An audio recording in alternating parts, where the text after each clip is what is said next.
Hi, kindergarten friends. It's me, Miss Hill, ready to read another book with you. I'm so excited to read the book we have today because it's going to help us think about another feeling that goes on our mood meter. I'm going to hold up my mood meter here. And remember, we've been thinking about lots of different feelings we can have and where they land on the mood meter. We've also been thinking about strategies and ways we can get ourselves to feel more pleasant and maybe a little calmer, more in the green. Sometimes we call those green strategies. All right, so today's feeling is not a high energy feeling. It's actually a low energy feeling. And it's not a very pleasant feeling. It's a little more unpleasant. Today's feeling lands in the blue quadrant of the mood meter. It's in the blue section. So it's low energy and not super pleasant. The feeling today is tired. Can you say that? Tired. When you think of feeling tired, what do you think of? Can you kind of make your body look like it's tired right now? Yeah, you might feel low energy. You don't always feel very good when you're tired. In our book, we're going to learn about a character that feels a little tired, doesn't feel too good, and feels pretty low energy. But before we get started, I wanted to talk to you about our good reader skill today for the book, A Sick Day for Amos McGee. This book is written by Philip C. Stead, and it's illustrated by Aaron E. Stead. Their last name is the same. It's making me wonder if the author and the illustrator are related. That would be kind of fun. Remember that the author of a book is the one that writes the words, and the illustrator makes the pictures. In this book, A Sick Day for Amos McGee, we learn a little bit more about this character, Amos, and what happens to him one time when he gets a little sick. Now, our good reader skill today is going to be thinking about studying the pictures and the words in the book to learn more about a character. As readers, we can really pay attention to the pictures and the words to help us learn more about a character and what they like, what they don't like, and how we can kind of describe them. Okay? So as we read today, we're going to be thinking about the character Amos. We're going to be thinking about him and what we can learn about Amos, what kind of person he is. Now, I'm already noticing as we start reading this book and study the cover of A Sick Day for Amos McGee, I'm already noticing that Amos is hanging out with a penguin and an elephant, which is already making me think, Amos maybe does something that not everybody does, because most people I know don't hang out with penguins and elephants every day. And here I see it looks like they're playing cards. So already I'm wondering, why is Amos with a penguin and an elephant? What kind of situation is Amos in that this is something that he does? Let's see if we can find out in the book. A Sick Day for Amos McGee. Amos McGee was an early riser. Every morning when his alarm clock clanged, he swung his legs out of bed and swapped his pajamas for a fresh pressed uniform. Wow. Already I'm hearing some details in the words that might tell me something about Amos. I hear that he swings his legs out of bed and he puts on his fresh pressed uniform. That makes me think that he wakes up with lots of energy. So he's maybe an energetic person, and that he also has a fresh pressed uniform means it's really nice and neat. So maybe he's an organized person or a nice and clean person. Take a look at his closet. It looks so neat and organized. He would wind his watch and set a pot of water to boil, saying to the sugar bowl, "A spoonful for my oatmeal, please, and 2 for my teacup." He's talking to his sugar bowl. That makes me think that Amos is a little bit playful. Do you talk to your sugar or to your things in your kitchen? I usually don't. It makes me think Amos is kind of someone who likes to have a little fun, be a little silly. Belly full and ready for the workday, he'd amble out the door. Amble means walk, kind of casually walk, not rushing. Every day, Amos waited for the number 5 bus. Next stop, City Zoo, the bus driver would call. 6 a.m., right on time, he'd reply. What are you learning about Amos on this page? I'm learning he's taking the bus. It says 6 a.m., right on time. Does that make you think Amos is a person who's punctual and right on time, or likes things to be late or is usually late? What do you think? Yeah, I think he's someone that likes to be right on time. Amos had a lot to do at the zoo, but he always made time to visit his good friends. This is making me think about the cover. It says he always made time to visit his good friends. So maybe the animals are his friends. Let's see. He would play chess with the elephant, who thought and thought before making a move. Run races with the tortoise, who never, ever lost. What are you learning about Amos on this page?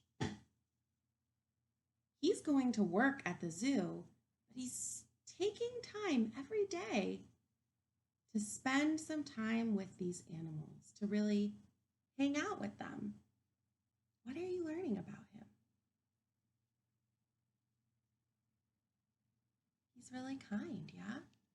He's friendly. He's taking time to be nice to his friends and think about what they need and what would make them feel good. Sit quietly with the penguin, who was very shy. Lend a handkerchief to the rhinoceros, who always had a runny nose.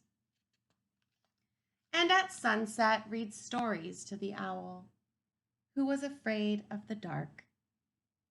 One day, Amos awoke with the sniffles and the sneezes and the chills. He swung his achy legs out of bed, curled them back again, and said, "Ugh, I don't think I'll be going to work today." Take a look. Does Amos look like his usual self? We learned over the past few pages a little bit about Amos and what kind of person he is. Does this look the same or different? His nose is red. He tried to swing his legs out, but he said, "Ugh, I don't think I'll be going to work today." Makes me wonder. Maybe he's tired and sick. Oh no.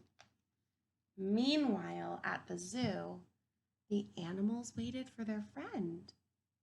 The elephant arranged his pawns and polished his castles. The tortoise stretched his legs and limbered up. The penguin sat patiently, all by himself. The rhinoceros worried that his allergies were worsening. The owl perched atop a tall stack of storybooks, scratching his head with concern. Where is Amos? The animals wondered.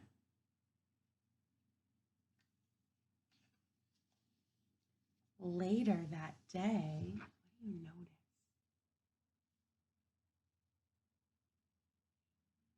Can you make a prediction? Where do you think the animals are going? They're out of the zoo. Whisper in your hand, where do you think they're going?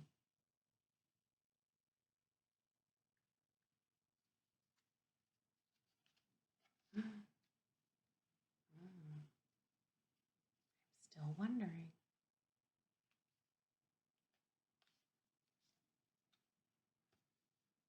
Are you getting any ideas?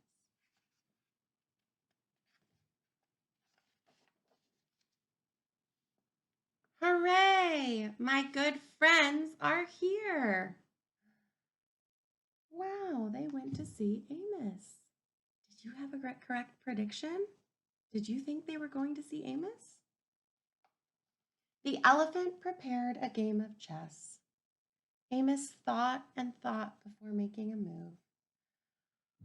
I'm too tired to run races today, said Amos to the tortoise. Let's play hide and seek instead. The tortoise hid inside his shell. Amos hid beneath the covers. Wow, Amos is feeling tired. I can tell. It looks like his body is having a hard time moving. And it looks like maybe he even is having a hard time kind of thinking. It says Amos thought and thought before making a move. Sometimes when you're tired, it's hard to have the same kind of quick mind as you normally do. Everything's working a little slower. Amos yawned. Oh, I could use a nap. The penguin sat quietly, keeping Amos's feet warm. Achoo! Amos awoke with a sneeze. The rhinoceros was ready with a handkerchief. I think I'm learning something else about Amos from how his friends are treating him. All of his friends are taking such good care of him, which makes me think, if they're taking good care of him, that might mean that Amos is the kind of friend that takes care of his friends. They're maybe doing the same thing in return. I'm beginning to feel much better, thank you, said Amos to his friends. He swung his legs out of bed. Perhaps we'll share a pot of tea.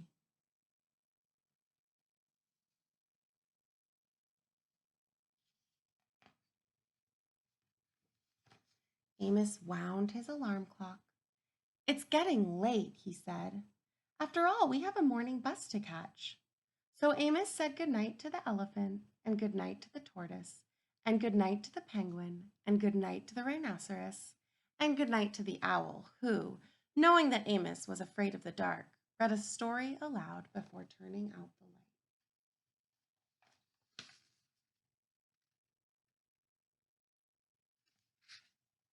That's the end of that book. Now, I wanted to think a little bit with you about when you're tired. When you're tired, I have a question for you that I want you to answer in Seesaw. When you're tired, like Amos was in this book, how can you feel better? How can you feel better when you're tired? What helps you bring your energy back up? What helps you bring that energy up so you're not as low energy? I want you to think about that and then answer the question in Seesaw. How can you feel better when you are tired? What helps bring your energy up? I can't wait to see the different things that all of you do to help yourself feel better when you're tired. And we're going to talk about this tomorrow in class. I'll see you then.